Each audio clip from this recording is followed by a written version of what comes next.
Hello and welcome to the Father and Son Formula One podcast. I'm the father, Graham Miller, and here's my son, Toby. Hello.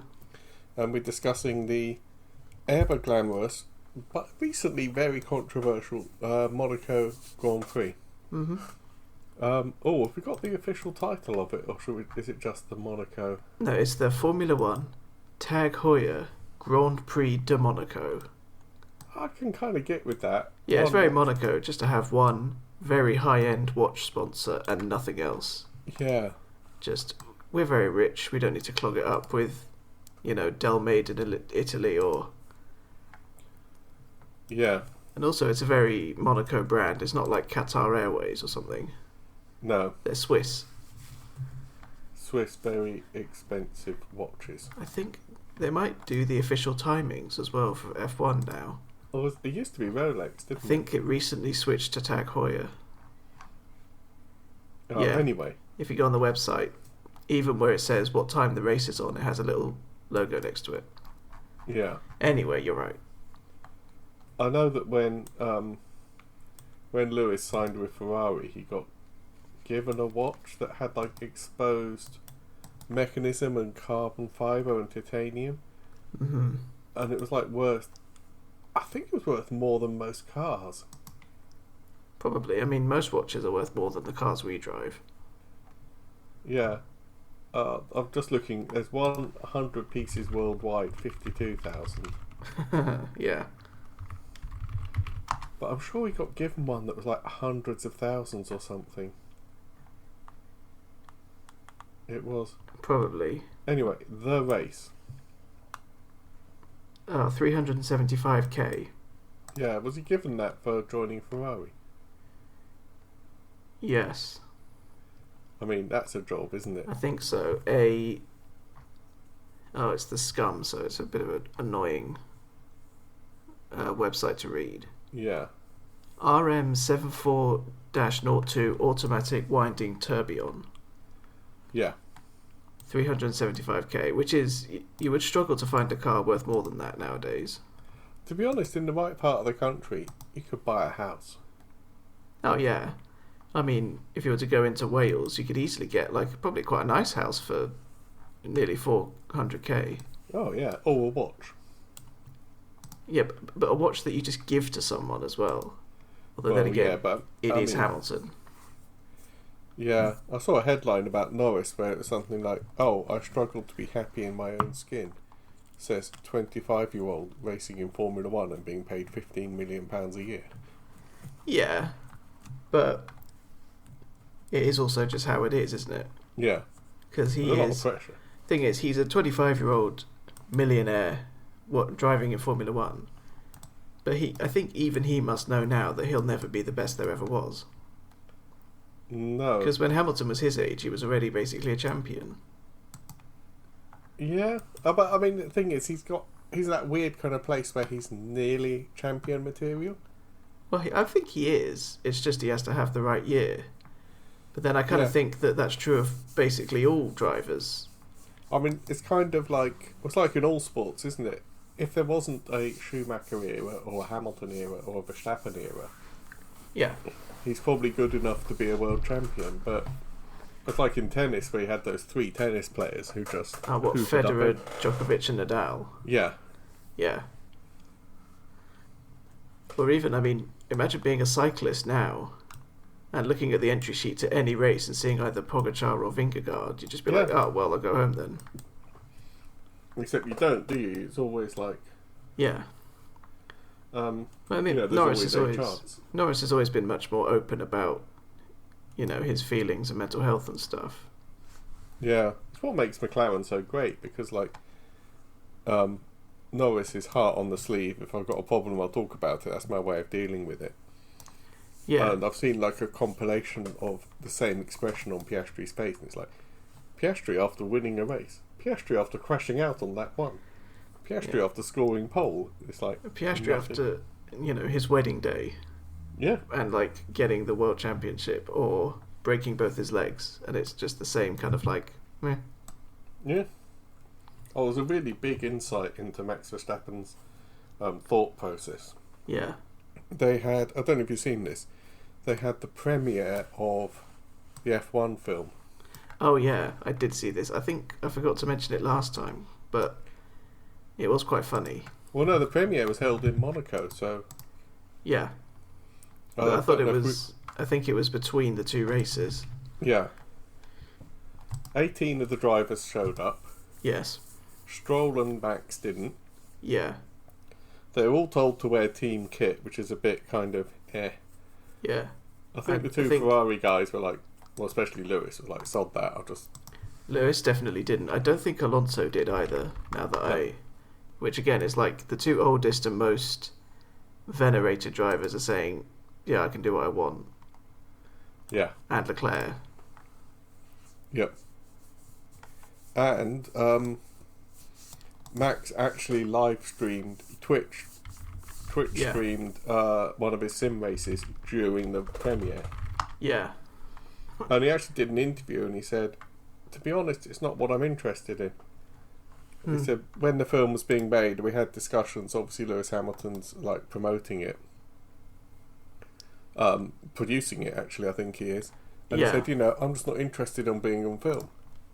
And, at the age of under 30, he's got to that, if I don't want to do it, I'm not going to do it. Which, to me, I think is a kind of 50-plus mindset, where you're like, well, life is short. Why should I do stuff I don't want to do? Also, he's just had a child. Yeah. So as much as he was streaming at that moment, that probably was only for 2 or 3 hours. Yeah. And then he went and had time with his newly born child and his stepchild. So I can kind of respect it in a way, because I don't think either Lewis or Alonso have kids. No. Hulkenberg, only other father on the grid. Yeah. I didn't. Okay, in case you were wondering. Weird that it's just Hulkenberg and Verstappen. Well, it's not a kind of sport that lends itself to having enough time for even relationships, if you're brutally honest. Well, no. I mean, most of them who have significant others, those significant others are like models and stuff. Yeah. Which is another kind of like a jet set kind of lifestyle. I was wondering that, I keep watching, they keep going, oh yeah, Norris's girlfriend or whatever. Yeah. I mean, no offence, but what happens if one of the 20 drivers has got, a short, not even slightly frumpy, but not kind of supermodel worthy girlfriend? I don't... who's not into fashion. Do they just turn up and they kind of pan round and there's so-and-so's girlfriend and she's like short and dark and wearing jeans and a t-shirt going, yeah, I don't care. I don't know. I mean, how's that never happened, actually? Well, maybe it has, and the TV directors have just never panned to them. Yeah, that's a good point, actually. And you just sort of look and think, oh, there's just some people in the pit lane. It's when they, it's like when they look in the crowd, at least 50% of the time they're, focusing in on a pretty girl or two. Yeah. Just because they know what sells. The universal fact of television. You're right, actually. I can only really remember seeing Leclerc, Piastri, and I think Norris's other halves. Yeah. So that it probably is selective. Well, maybe anyway, just... free practice in Monaco. Yeah, we're not really being very focused. I'm focusing us. Free practice 1, did you see it? I don't remember. Lance Stroll. Oh, he got in the way of Leclerc and just got rear-ended. He didn't get in the way. Oh, he drove into him. Yeah. 2 cars were following. Lance said, oh, the sun was in my eyes. I couldn't tell which car was which. Yeah. I can't remember who it was. I think it was an S. I can't remember, but he moved out the way to let one car past. Yeah. And then moved back onto the racing line as Leclerc approached at full speed. Yeah. And then Leclerc crashed into him. Rather poetic justice, as well as getting a one-place grid drop for that. Yes. He also... Leclerc wiped out his front nose. Which is extra 20 seconds to swap it out in the pits. Yeah. But Lance Stroll was out for the rest of that session because it was the rear floor, rear diffuser, and they swapped out the gearbox to be on the safe side. Yeah, it's the most sort of critical part of the car, the back. Yeah. Yeah, he only did 4 laps on the FP1. I think it was another Aston. I'm just looking at the highlights reel now. Yeah. I think it was also Oh no, it was a Haas, I think, or a Mercedes. I don't know. They all look the same at that distance. Yeah. I think it was his engineer as well. Told him too late, I think, or something like that. Yeah, it was some. There was just and it's so tight there. He couldn't have gone round the corner on the inside really, because he would have gone out wide. Yeah. So he was just moving over to take the corner, even at slow speeds. The whole. I mean, basically, as has been all over social media, and actually the drivers themselves have said, yeah, the track is not big enough. No. For modern F1 cars, and actually it's a bit of a nightmare because the pit areas aren't big enough. Yeah. The press areas I don't think are great. It's really a 60s era track that hasn't been improved. Oh, Monaco Grand Prix is like one of the first ever. Well, Circuit de Monaco, I'm just looking. It actually goes back to the 20s. Yeah, 1929. Yeah. Won by William Grover Williams in a Bugatti. Oh. The most old school British. He was actually William Charles Frederick Grover. But if your surname is Grover Williams and then you call your kid William, I mean, what the? I don't know why he was born William Charles Frederick Grover. I don't know why his wife wasn't called Williams. I don't know why he took the surname Grover Williams. She was probably higher up the aristocracy pole than. Yeah. Oh. He died in a concentration camp in Nazi Germany. Oh. Wow. So he never got to do a World Championship Grand Prix. Oh, because he was in the army, obviously. Oh, and okay. He was a driver in the army. So what? Anyway, we're getting. Sensing we've gone off topic a little bit again. Yeah. The Monaco Grand Prix has been around, actually, nearly 100 years. Yep. And they keep talking about whether or not they can take it off the calendar because it is a bit of a nightmare. Yeah. I don't think much else happened in the free practices.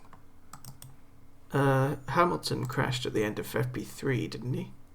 Oh yeah, that was terrifying. He came up the hill, Massenet, and I think there was somebody ahead of him, not blocking him, but just unsettling the front of the car with slightly disturbed air. I think there were two of them, actually. Yeah, there were. They were off the racing line, but again, dirty air, and I think he just literally jumped at the sight of them and lost it. Right. Do you remember last year in Monaco that this does the rounds as a video for like drivers' reaction speeds? Oh, Hadjar. Yeah, that was Hadjar. In F2, yeah. Like, to go back for people who haven't got our psychic connection, an F2 driver described obviously as a Red Bull protege coming through the tunnel at full throttle, which in an F2 car is probably 150, 160. Oh, something like that, yeah. And there's another car, Miakin or something. Oh, but he's in no the idea. tunnel, round the blind corner, and he's got a power unit problem, so he's slowed right down. He's basically coasting. And as Hadjar comes around the corner, he just sees him, and without even thinking, he twitches and just goes around him. It's look for the video on YouTube because it's just a perfect example of reaction times. Yeah, it's like actually almost it's inhuman actually. Well, the other side of that is it's got all the makings of the worst crashes in Formula One. I mean, yeah, all the worst ones are a slow car and an unsighted faster car behind them. Yeah. And that would. And in the tunnel as well, that it bounced off all the walls. Oh, it might have been career-ending for Hadjar, to be blunt. Yeah, but it wasn't. No. I'm just looking to see if I can see who the other... Yeah, Ritomo Miata. That was it, Miata. Yeah, because I think I saw that at the time, and it was like, oh yeah, Red Bull Ace. Or, promising Red Bull star, and then it turns out to be Hadjar. God, that's close. It is just really disturbing. Yeah, but it is interesting that you can kind of look back and go, oh, that was him, and now he's actually lived up to it a fair bit. I think he's actually been the standout. Because out of all the rookies, Bortoletto was very high up in Formula 2 when he came over, wasn't he?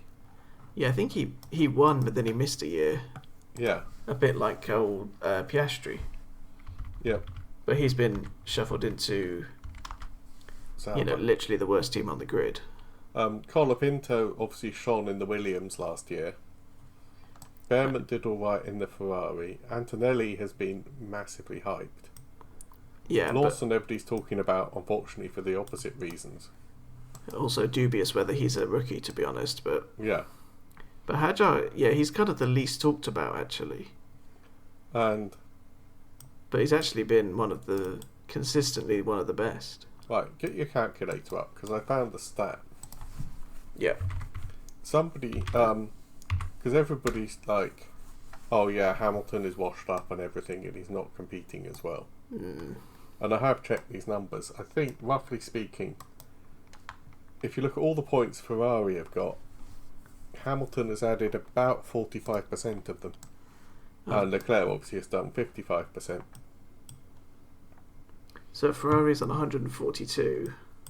Yep. I'm sure that's about the numbers. They're on 63 and 79. Yep. So, yeah. They're very close, actually, the two of them. And actually, if you consider that Hamilton's come into the team with a different team culture and everything else. Yeah. And you look at something like Albon versus Sainz, who's gone the other way, so that's quite a valid comparison. Albon's probably carrying about 80% of the points in that team. 42%. 42 points for Albon. 54. Yeah. Let's actually calculate that. 77%. Yeah. So, compared to that, and that's actually a really valid one, because Sainz has been in a Ferrari-engined machine for years, and he's gone to a Mercedes engine machine, so that's actually quite a valid way of looking at it. Yeah. Obviously, Piastri and Norris are fairly evenly matched. They're doing fairly well. They're 3 points separated. Yeah. At which point you just say it's 50-50. Yeah. But what reminded me of this thing I looked up, somebody else's idea, is that Hadjar has got 15 out. He's got like 78% of all the points that RB have scored. 68%. No, I'm going to say 78. He's got 15 points. They've scored 19 so far. I've got 22 on here. Oh. Yeah, your spreadsheet's probably not right because the racing bulls have messed around. Why couldn't they just... What's the actual official driver standings? Hadjar has scored 15 points. Yeah. And Lawson scored 4. And Tsunoda scored 10, so he's actually outscored both. But Tsunoda didn't get any points when he was at Racing Bulls, did he? Who? Tsunoda? No. I don't think he did, no. So why is mine wrong then? Why have they got their extra... Where have they conjured these extra points from? I don't know. No, Tsunoda must have scored points for Red Bull. Because Verstappen and Tsunoda together get 146. So he scored points in the sprints. Yeah. Right, anyway, ignoring Toby's spreadsheet pain. Genuinely don't know how to sort that out in my spreadsheet because I've done it weirdly. The only way that who's doing well falls apart is the fact that Lance Stroll has got 100% of the points for Aston Martin. Well, the data doesn't lie. Lance Stroll is 100% better driver than Fernando Alonso. And he's the best driver on the grid. Because what? Piastri and Norris are evenly matched. But Max has got 95% of the... Yeah, so Max is good. He's a lot better than Tsunoda, but he's no Lance Stroll, is he? Yeah, Stroll's infinitely better, actually, than two-time world champion Fernando Alonso. Yeah, and 5% better than four-time... Single-handedly outscored Alpine and Kick. Yeah. But there again, he's the guy who like beached his own car on a formation lap and just drove into Leclerc. got 2 impeding incidents in one race weekend. Yeah, and Alonso has been terminally unlucky as well. As he himself did say last race, I'm not buying any lottery tickets. No, that was Piastri that said that. No, because of the safety cars. Alonso said, "I'm the effing unluckiest driver in the world," or something. And then the universe said, "Yes, you are," and it gave him Monaco. Yeah, Alonso was a lot less sort of poetic. Yeah. Yeah, what's really weird about Monaco, to come back to point... Yeah. Charles Leclerc was fastest in all the practice sessions, which they predicted he wouldn't be. Yeah. And then he only qualified second. Yeah. I mean, to be fair, the really big surprise from qualifying was Russell and Antonelli. Yeah. I mean, what even happened to Antonelli? Was he just slow? I think he crashed out in I think he crashed at the end of Q1, but he had enough to get through. Yeah, because he was 15th. Yeah. He crashed at the end of Q1 and got through to Q2, but was unable to obviously take part. And then Russell car broke down. Yeah. Again in the tunnel. So it was just a double DNF for both of them in Q2. Yeah. So like there were kind of an extra 2 spaces effectively in Q3. Yeah. Because in Q2 there were 2 people who were taking up those spots. Yeah. And that's why Hulkenberg ended up 13th, because really he should have been down, below them probably. Yeah. And obviously at Monaco, where you literally can't overtake. Yeah, I think actually Russell after qualifying said our race is over now. Yeah. Like that's it. Yep. And then there was if we see Ricardo Adami, Lewis Hamilton's race engineer in Spain, I'd be amazed. Yeah. Because Hamilton was coming up the hill, I think, wasn't he? Massenet. Yeah. And this race engineer came on the radio and said, "Oh, you got Verstappen behind you. Don't worry, he's slowing down." And then Verstappen came past on full speed on a push lap. And actually, Lewis swore at his race engineer, didn't he? I think so, yeah. Well, because actually Max backed off afterwards and Lewis saw that. Yeah. So he would have gone, "Oh, I've not only got in his way, I've actually ruined his lap." But then also, it's a standard 3-place grid drop for impeding on qualifying. Yeah, at Monaco. Yeah, which Stroll picked up. Stroll picked up a total of 4 grid places. Yeah, because he impeded again. I can't remember can't remember why. Oh, did Colapinto just qualify really slowly? I think so. I think he was just last. But again, he was only a few tenths off Stroll, but they were actually like half a second off the pace overall. Yeah, why did Behrman end up in 20th? He got a 10-place penalty for overtaking under red flags. Oh, in one of the practice sessions. Oh, I thought it was qualify. Oh yeah, it was in practice. There was a red flag, and he was still pushing and overtook to come into the box, I think. He overtook Sainz, yeah. And the stewards were like, "That's a hard line, no." Well, yeah, because that's... when it comes to red flags, yeah. That's risking marshals' lives. Yeah. Somebody else did, but they were on a hot lap and the other person was on a slow lap and there was literally no way they could avoid it. Yeah, but Behrman had a run-up, basically. Mm. Behrman this week, they were going, "This is a red flag, this is a green flag. Can you point to the red flag?"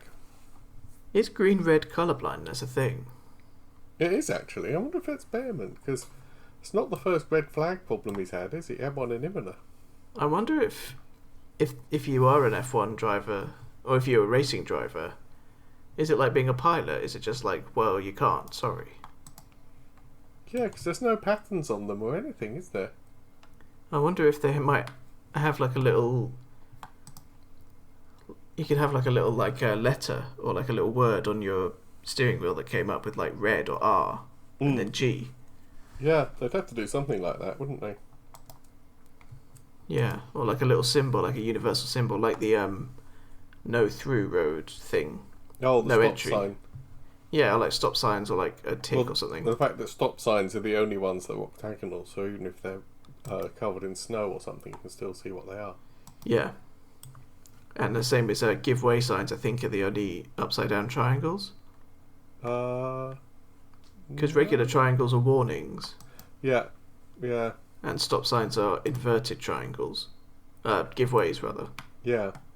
Anyway, so yeah, that really actually ruined Lewis's weekend. Yeah, well, I mean, especially because it was Monaco. Yeah, They basically threw away points because the engineer was just incompetent. yeah. And it's not. I mean, I read a really interesting analysis, and I can totally get behind this. Yeah. Something is going to break at Ferrari. Mm.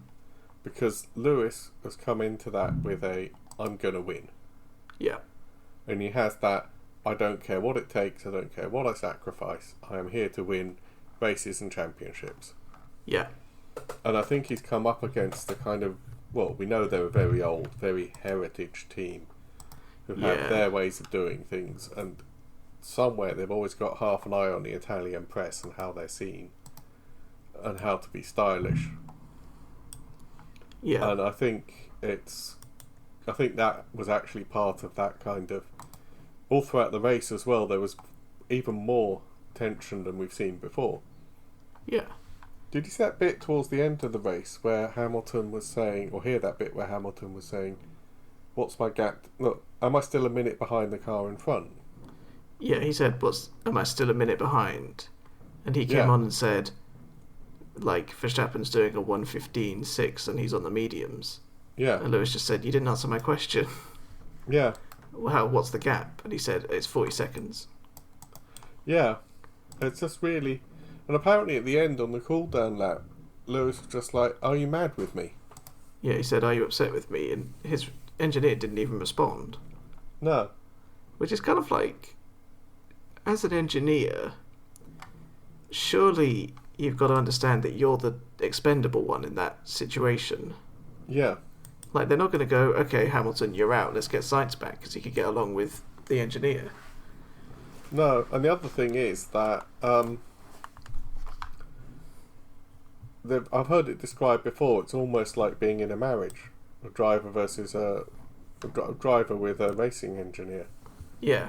I mean, we talk about Pete Bonington or Bono all the time in terms of Hamilton. Yeah, and GP and Max have described each other as being in an old marriage. Yeah, because, you're driving at easily up to 200 miles an hour. You don't want to be, like, second-guessing and having the passive-aggressive stuff. And, I mean, people have criticised Verstappen because he gets really snitty. And, GP says, oh, don't be childish and stuff like that. But actually... Yeah. He said, oh, we're both powerful characters, we both know what we can do, we love each other, basically, we can get away with it. Yeah. But I think what you said, that Adami's the expendable one. Well, supposedly, because I think he was there for both Vettel and Sainz. Mm. And Sainz, he had his strategy brain and he would basically override his engineer sometimes. Which, again, I've seen it described as, actually, Adami wasn't good enough for Sainz, so he actually did the strategy himself. Yeah, not that, strategy was actually his job. He's just basically an information relay. Yeah. To be fair. But still, yeah. I also don't, like, when it was Vettel and when it was Sainz, Adami's very obviously Italian. He's got quite a strong accent. Yeah. Why wouldn't they get somebody with a more comprehensible accent? Yeah. I think Lewis has a no-compete clause, so I don't think he's actually allowed to poach Bono. I think he wanted to. Yeah. I think he definitely does now, because, I mean... Ooh.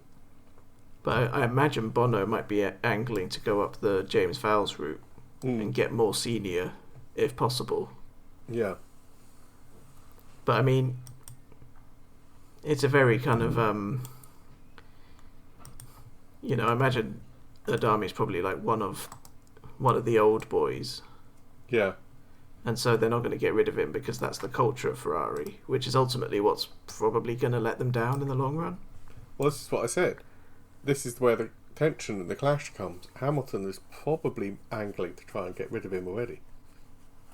Yeah, because I mean, You know, to be honest, any other driver, they would have been out like straight away. Yeah. Because I mean, basically, Adami cost Hamilton points in the championship. Yeah.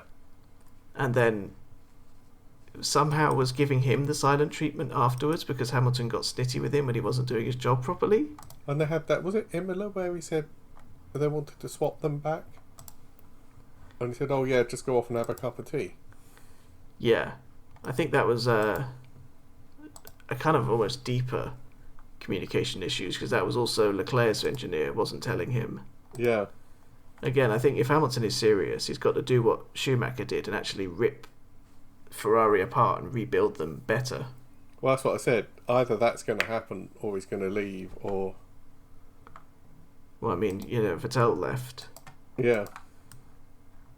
Or did they? Yeah. Oh, did you hear as well? This was really lovely after 2021. Max and Lewis came together immediately after qualifying and chatted to each other. And Max said, oh yeah, well I understood it wasn't his fault. He was given bad information. I just feel really sorry for him because it's an automatic grid drop and it wasn't his fault. Yeah. And Lewis kind of went over almost immediately to apologise. Well, because because he understood Lewis... what he'd done. Yeah. Lewis also realised that he messed up. Well, that his engineer messed up. Yeah. So, the race. Yeah. Now, so Norris put it on pole. Oh yeah, Norris got it on pole. First ever driver to go under 70 seconds. Yeah, 1 minute 10. What, 1 minute 9? 9.954. Yeah. And again, the margins. Yeah. Like a tenth back to Piastri in third. Redonkulous. Hadjar, again, as we said, stuck it in fifth? Sixth? Fifth? Starting grid. Well, qualified sixth. Qualified sixth, promoted to fifth. I was looking at starting grid. Yeah. But that means that Hadjar out-qualified not only his teammate Liam Lawson, but also Yuki Tsunoda and the other Red Bull. And he was not a million miles away from Verstappen himself. No, I mean, there have been teammates who've been a lot further back. Yeah, well, I mean, Alonso got up in sixth, and where Stroll was like 19th. Yeah. See, that baffled me because I thought surely Stroll would be pushed. Oh, I don't know though, because if he qualified, Stroll had qualified sixth. He would have only been back in like 10th. Yeah. That's right. It was Behrman. Ocon qualified in 8th, so Behrman could have pushed really hard and got 18th. Which, yeah, at that point, I'm surprised he didn't do a pit lane start. Yeah, you said that on WhatsApp, didn't you? Yeah, I'd have been like, well, do we need a new gearbox, some new suspension? We might as well brake park firmly and make sure everything's, good. Because what's 20th versus the pit lane, especially at Monaco, there's very well could be a safety car red flag on the opening lap. Yeah. But they didn't. And there wasn't, so it was actually the right choice. So, in the race, to be really pedantic, yes, the teams had to use 3 different sets of tyres of 2 different compounds. 3 different sets of 2 different compounds. Yeah. I thought I heard somebody say it was 3 different compounds at one point, but that didn't seem right. I don't think it was. Yeah. No, because I'm sure... Anyway, they had to do 2 but... pit stops, which was an attempt to liven up the racing. Yeah. It didn't work. No. What happened was Lawson and Hadjar did a perfect synchronised driving where Lawson backed the field up to the extent where Hadjar had enough for a free pit stop. And Albon did the same for Sainz, and Sainz did the same for Albon. Yes. There were parts of the race where Albon was running 6-7 seconds a lap slower than the lead cars. Yeah. And I think Behrman was running like 3 or 4 laps faster than the leaders at one point. Yeah, I mean, I remember one of the commentators, Brundle, said in another 10 laps, if he kept the pace up, Behrman would catch the leaders. Well, he would if he could overtake. Yeah, which he didn't because he got held up massively by the Williamses. Yeah. You know what I figured out is a possible solution for this, and I am almost certain people like James Vowles will work out a way around it. Yeah. You've got the qualifying time, yeah? Yes.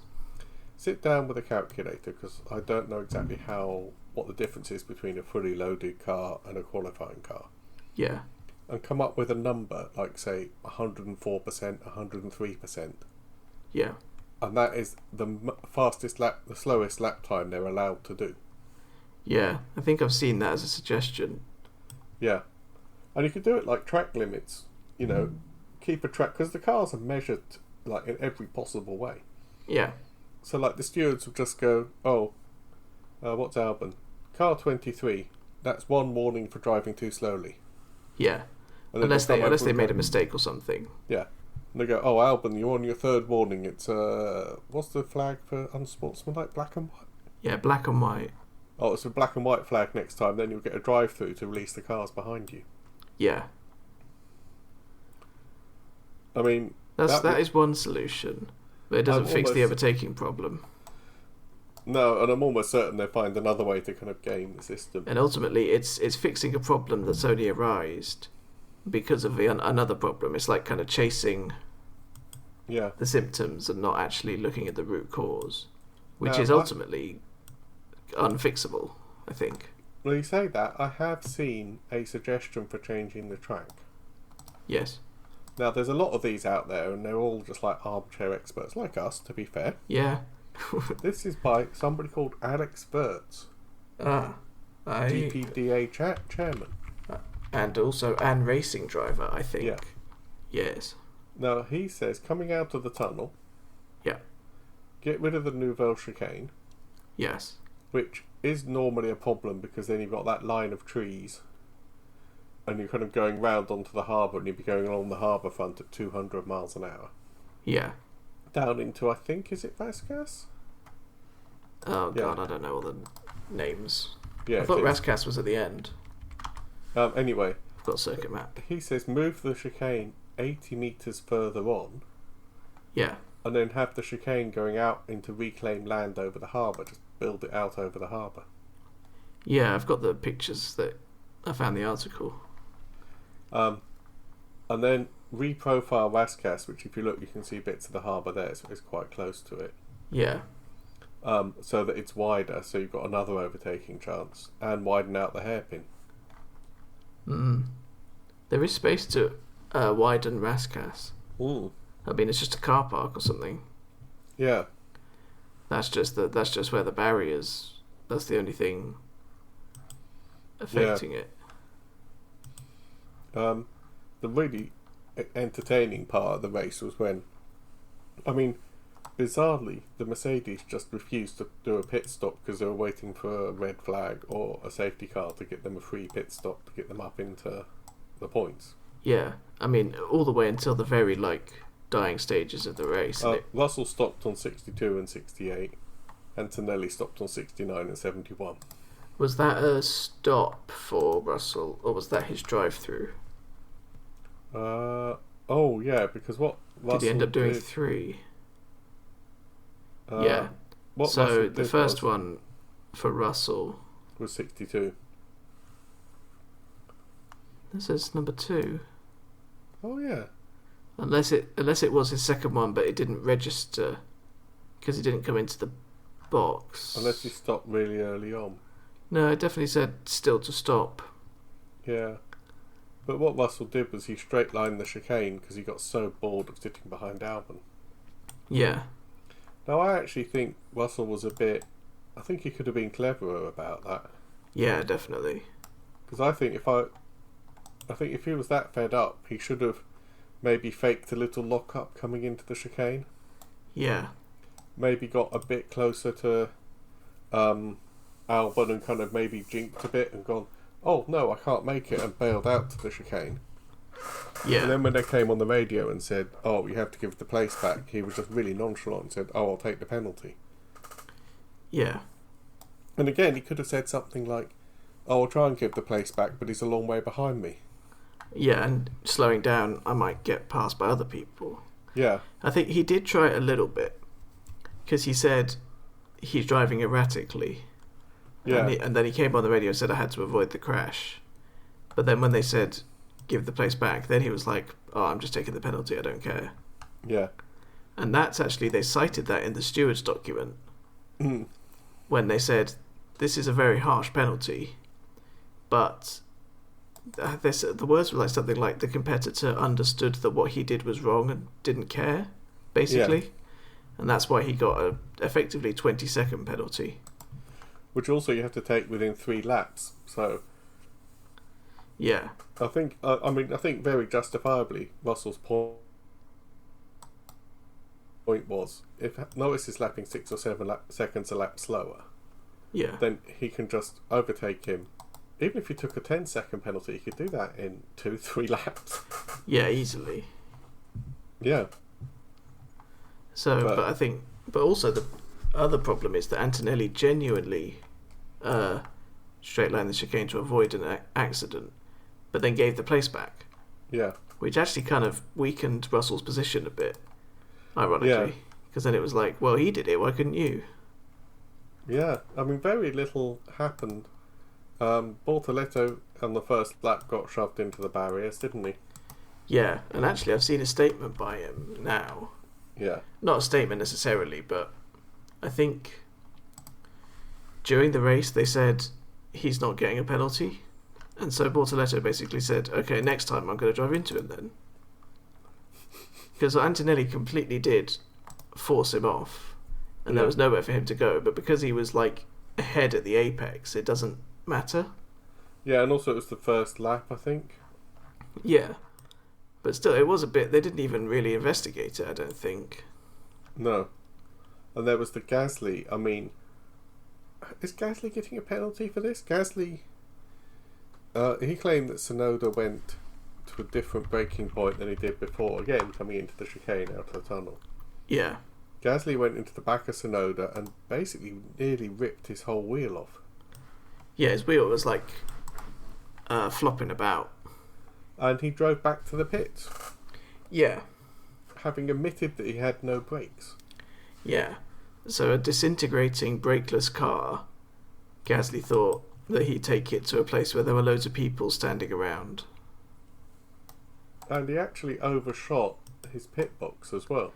Yeah, and he ended up in front of the Williams garage. And they had to close the pit lane. Which, if I was Williams, like, if I was in that team, like, you know, ready to put the wheels on, if I was part of the pit crew, I'd be really annoyed. Because what if their strategy wanted them to pit right there?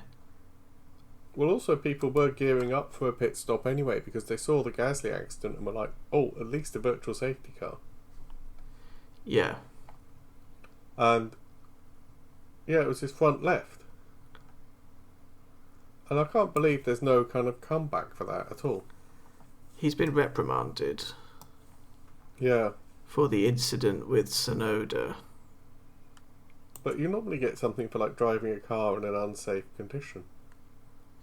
Yeah. I do think it was a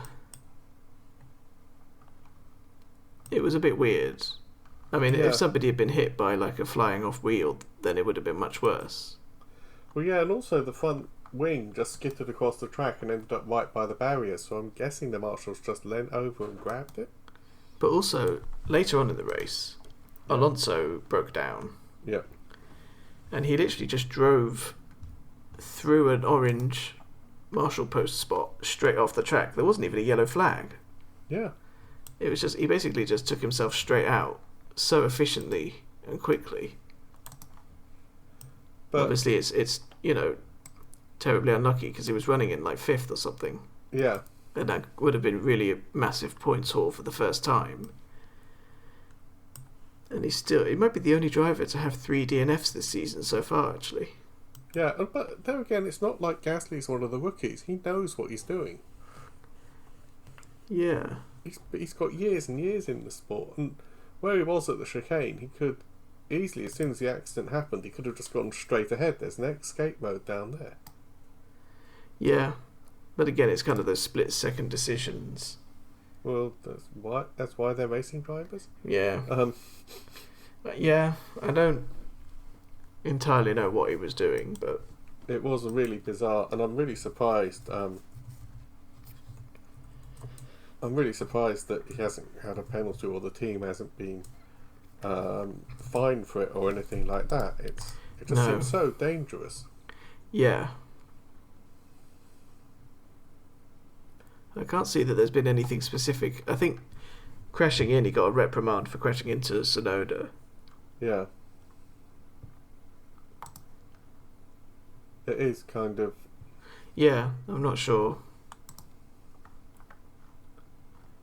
Yeah. Anyway. I saw one article that said he had brake failure, which is why he went into Tsunoda, but then he actually said himself that Tsunoda took a different line in braking, which is why he went into the back of him, but... Yeah. Not sure.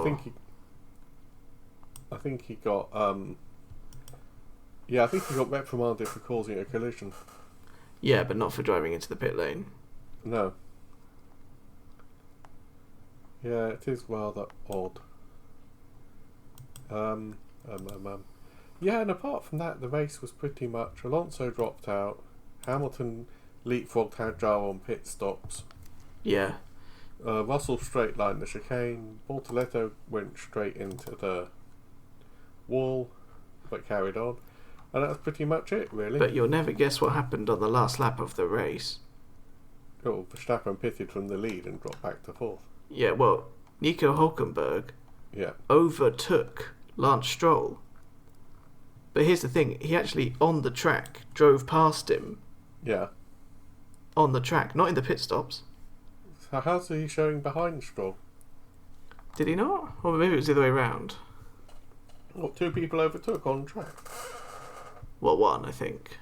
Yeah, which corner was it? Oh, down into the Nouvelle Chicane. Oh, wow. I swear there was an overtake. There was one overtake. You know, in the whole 78-lap race. I mean, the thing with Monaco is, the way I've chosen to look at it... Yes. 78 laps. Yeah. 19 corners. Mm-hmm. That's, well, counting formation laps, that's 1,500 times they've got to get the corner absolutely spot on. Yeah. I mean, that's kind of incredible, really. Like, I think it's 1,482 actual racing corners. Yeah. And, you know, you can't... Okay, Albon drove, like, quite slowly, but you still need to take them at a frightening speed with inch-perfect precision. Yeah. Nearly 1,500 times. I mean, I've played the games, and I could never actually get round a whole Monaco race because I just ended up getting tired and crashing all the time. Yeah. And that's just moving around a little controller. Yeah. Yeah, never mind being strapped in a car in the south of France with triple layer fireproof clothing on and a massive hot engine behind you. Yeah. It's a spectacle. Yeah. It's not so much. And again, the qualifying was awesome. Yeah. I mean, it just the qualifying really, unfortunately, pretty much is the race. It's more exciting and more impressive than any other circuit. And it actually matters more. Let me see. The race was Norris, Leclerc, Piastri, Verstappen. Starting grid. Norris, Leclerc, Piastri, Verstappen. Yeah. Hamilton got Hadjar, and Alonso dropped out. Yeah. So if you swap those two and remove Alonso... Where did Ocon end up? He ended up 7th. Then Lawson. Yep. Then Albon. You get the race result up, I'll get the starting grid. I have got the race result up. Okay, I've got the starting grid. Ocon, Lawson, Albon, Sainz. Yes. Tsunoda, I think, dropped to the back. He did, so he's not there. Hulkenberg? He dropped to the back as well. Oh, so then the Mercedes, which actually are the faster cars, Russell and Antonelli made up a few places. Well, actually, Antonelli ended up last because he had to pit twice in a row. Oh, yeah. But Russell somehow ended up 11th. Yeah, he got past Hulkenberg and Tsunoda, and Albon and Sykes moved up because I Alonso think dropped out. once he had clear air, Yeah. despite his drive-through, I think he just got kind of the fire in him and just put some laps in. Yeah, Gasly dropped out. Yep. Colapinto. Yeah. So Behrman got past Colapinto then because he ended up in 12th. Yeah. It's actually quite good from Behrman. Oh yeah, he's a good driver. But I think really the Williams is... They blocked everybody massively and screwed up all the strategy behind them. But on the other hand, I mean, actually James Vowles went over and apologised to Toto after the race. Yeah, he texted him, apologised to Toto. Albon apologised on the radio to the viewers. Yeah. He actually, at the end of the race, he said that was good points. Sorry to everyone who had to watch that. Yeah. And The then, best of course, one was like, I saw a text message where Russell said to Albon, "Oh yeah, do you want to go out for dinner after this?" Well, no, actually, it was Instagram. Oh, was it Insta? And Russell was like, that was a horrible race. Dinner's on you, Albon. Because it was like, you owe me dinner for that awful race that you put me through. Yeah. And then Albon commented underneath saying, sure, I'll take you to a drive-through. That is really funny. Which is hilarious. Oh, have you heard about Toto Wolff? No. What about Toto Wolff? We did Miami, yeah. Yes. But then his son, Toto Wolff's son, was graduating from the University of California. So Toto stayed in America, went over to California and went to the graduation, and missed Imola. Right, I see. And then I looked into it, and he said in an interview, "Oh yeah, there's 24 races this year.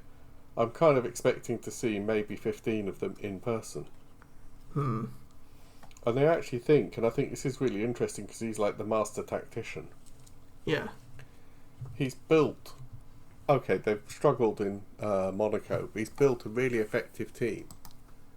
And a really effective management structure, which I know sounds really dull. Yeah.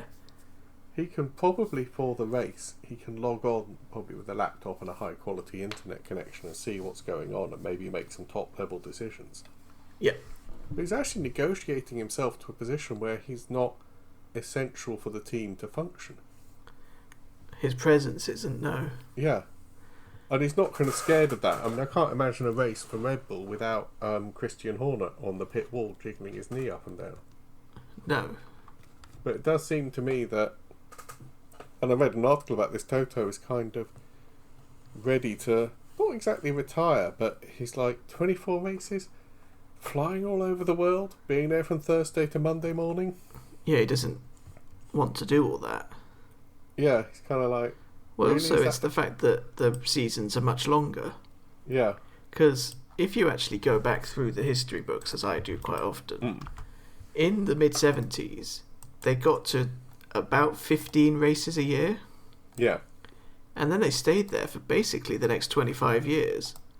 They got 17 up to 19, but it's only the last 3 or 4 years that it's gone absolutely mad with 24. And I still kind of think 17 to 20 is about the ideal. And clearly Toto Wolff, if you're in that position to do so, that's probably what the human sort of body and like social life and family life, that's about the limit that most people are willing to deal with. Because that's still one weekend in 3. Yeah. That you're away from home. And it's not just a weekend, it's like... It's a whole week, basically. Thursday through to at least Monday. At which point, if it's a double header, you don't bother going home. No. And if it's a triple header, you definitely don't. No. I mean, it's like that thing where, if you've ever seen it, where people try and plan a wedding. Yeah. And actually, it sounds like, oh, we'll have it in the summer when the weather's good. And there's only like 15 or 20 really good weekends. Yeah. In Britain. And then you start going, well, there's 3 bank holidays, so we'll get rid of those. And then there's Easter, and you suddenly kind of, there's festivals on and concerts. And you're suddenly like, oh, actually, there's only 2 or 3 weekends left. Yeah. It must be like that for Toto when he's got, like, his son's growing up. His wife probably wants to do stuff. Well, his wife's also works for the FIA, doesn't she? Yeah, I think she does. There's a lot of kind of controversy, but yeah. Like, I think kind of manufactured controversy. I think it came from Christian Horner, Yeah. as these things so often do. Yeah, I think some team bosses, I think Zach Brown has said, well, maybe if he focused on his own team, he might do better. I mean, she's the managing director for F1 Academy. Yeah. So, she's also probably quite busy. Yeah. But yeah, I just think it's really interesting that he's got that kind of mature approach of not being, I'm the heart of the team, and if I'm not there on the pit wall, it'll all go to pieces. Yeah.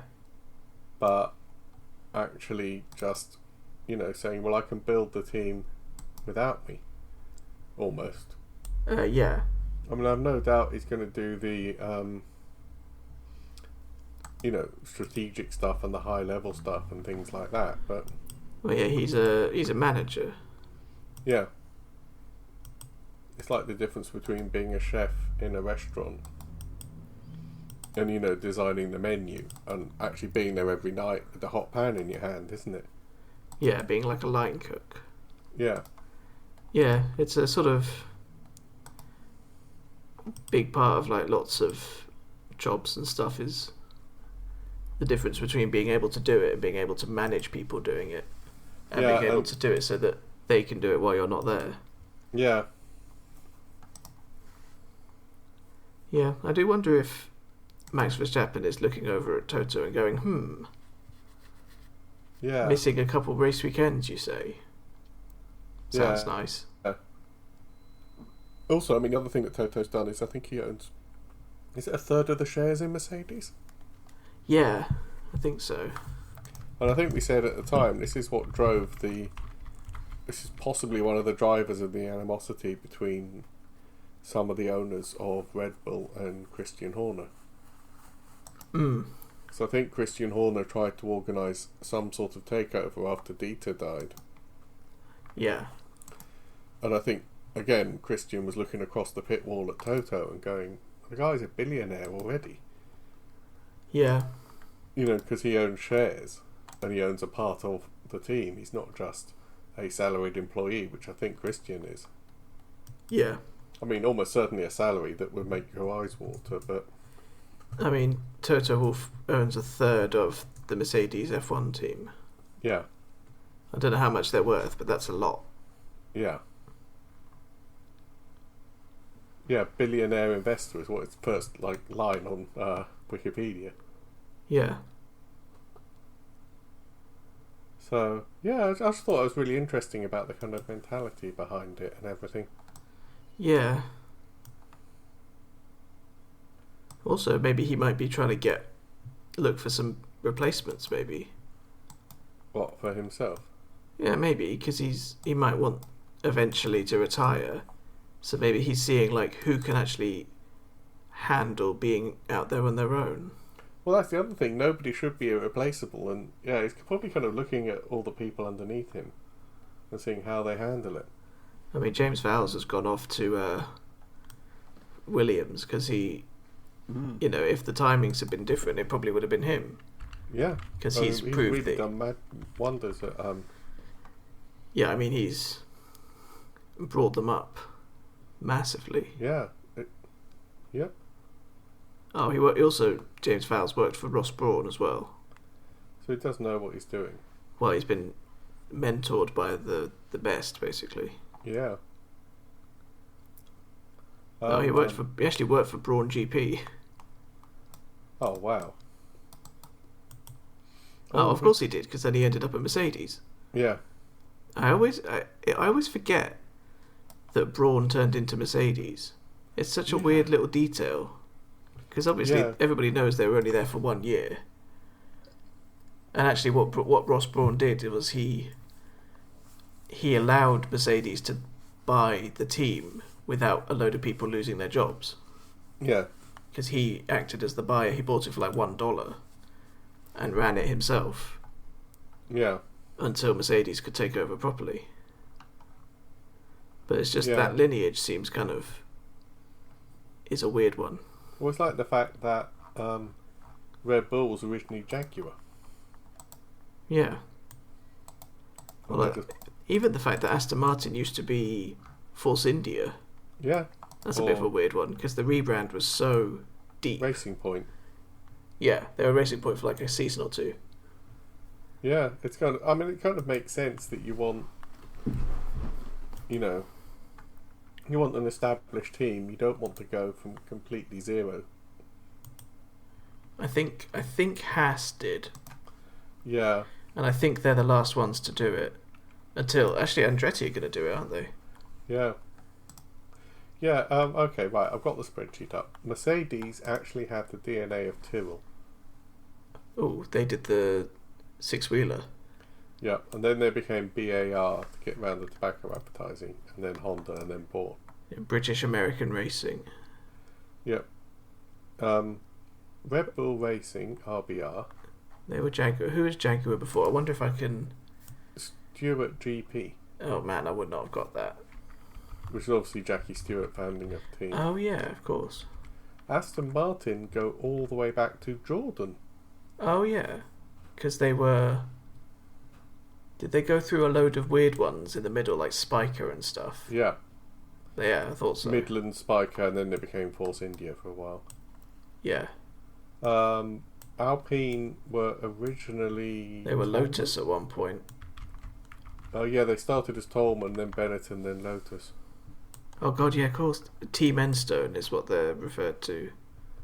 Yeah. Because I remember... Sauber are still Sauber. Sauber were Sauber, and they are now. Yeah. They were Alfa Romeo for a bit. Actually, Haas are the newest one. They started in 2010 as Virgin and then Marussia. Oh, I thought Haas were a completely new entry. I think they maybe bought the remains of the Marussia project. It's whether or not the entry is the same, I think, is a specific kind of legal thing. I think they probably did buy lots of they bought all their assets, Marussia. Yeah. But their assets were actually auctioned off. But I think their actual... They bought it in 2014, but because they didn't have an entry for 2015, yeah, they had to buy a new entry and become a new team, which means that, legally speaking, they're not Marussia. Okay, well, I've got them in my spreadsheet as continuing from Marussia because... Yeah, it's a bit of a weird... Were Marussia racing in 2015? I think so. I'm having a look. Oh, well, they were Manor in 2015. Oh, my spreadsheet's wrong. I'll fix that later. Or were they not? The whole Manor Marussia thing is very confusing. Yeah, I'll have a look and fix that. Anyway, we've got Spain coming up. Yes, which is actually quite a laugh of a track. Well, no, it's not only that, it's where everything changes. Oh, they're changing all the stuff to do with the wings. Yeah, I think what you mean to say is the loading test on the front wing is going to go from 15 mil to 10 mil, the amount it can move under the load. Yeah. James Vales, who we were just talking about, says he expects it to have a profound effect on some teams. Fred Vasseur of Ferrari said it's potentially a reset or a game changer in terms of the competitive picture. Other teams are downplaying the impact the change is likely to have. Yeah. So it's actually going to be a really interesting weekend. Yeah, so... It is. Barcelona's a fairly neutral track, isn't it? Yeah, it used to be quite boring because it was the testing track and that final chicane before the final straight really limited overtaking because it killed your momentum. Yeah, but now it's actually quite good. My point is that it's because it's quite a neutral track, it should be quite a good indicator of how much that front wing change is going to make a difference. Yeah, you're right. If suddenly Ferrari are within a hundredth of McLaren, we can go, well, that is actually significant. Yeah. It's going to actually... But of course, McLaren is saying it won't change anything. Well, of course they are. Well, McLaren are not going to turn around and go, yeah, we've been cheating for the first 8 races, now we've got to actually sharpen our game up. Yeah. I think I saw Red Bull. I think they're hopeful that it will affect McLaren. Well, yeah, everybody is, because that way we get a bit of a contest on our hands. Well, I mean, McLaren's not. No. Oscar Piastri's probably not. No. Apparently, I don't know how true this is, apparently Red Bull said, by the time we get to Spain, we want to be within 25 points of the lead. They're not, are they? They are exactly there. Oh, well, Verstappen's 25 points off Piastri. Yeah. But Red Bull are 173 off McLaren. Yeah, I don't know which way round they meant it, but I mean, ultimately, at the moment, Red Bull are a one-driver team. Yeah. But actually, if you want excitement, Mercedes are on 147, Red Bull are on 143, and Ferrari are on 142. Yeah. Which actually, considering they had a double disqualification in China, they're not doing too badly. Actually, Ferrari have had a double DQ. Mercedes have had 2 drivers out of the points in Monaco. Yeah. So, actually, Mercedes and Ferrari are pretty much on a par. Yeah. 5 points off on the constructors, and about holding station with, to be blunt, Max Verstappen. I think that Leclerc P2, with both Mercedes at the points, has massively shifted everything together. Yeah. So, I mean, 2nd, 3rd, 4th in the championship is wide open. Williams are kind of steady in 5th right now. I mean, 54 points for Williams. What did they get last year? Was it like... 17. 17? So they've got over triple last year's points in a third of the races. Yes. That's awesome. I mean, it'll probably be the most points they've scored since some time ago. Since like Damon Hill or Nigel Mansell or... Oh, they were pretty decent actually at the beginning of the turbo hybrid era. Like 14-15 they had the dominant Mercedes engine. Yeah. And no one else had figured out how to do it, so they were sort of the 3rd fastest team, I think. Yeah. But yeah, it's been probably about 10 years since they've been this competitive. Yeah. Okay, so should we wrap it up there and then we can go off and watch Spain at the weekend? Yeah? I really am quite looking forward to Spain, and there's a lot to look for. There's the wing deflection tests. Yeah. There's the Hamilton-Ferrari kind of tension. Thing. Yeah.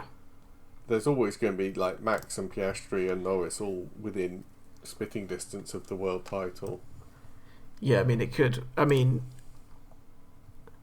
Verstappen is within a single race of the lead now. Yeah. If the two McLarens do what Mercedes did in 2016. Yeah. Actually, Verstappen won that race. So if that happens again, then he leads by like 3 points. Yeah. You've got Tsunoda and Gasly and Bortoletto and Antonelli all being annoyed at each other. There's a lot to unpack, isn't there? Yeah. It's quite a fun season. Yeah. Especially because we've got a proper teammate battle as well for the actual championship. Yeah.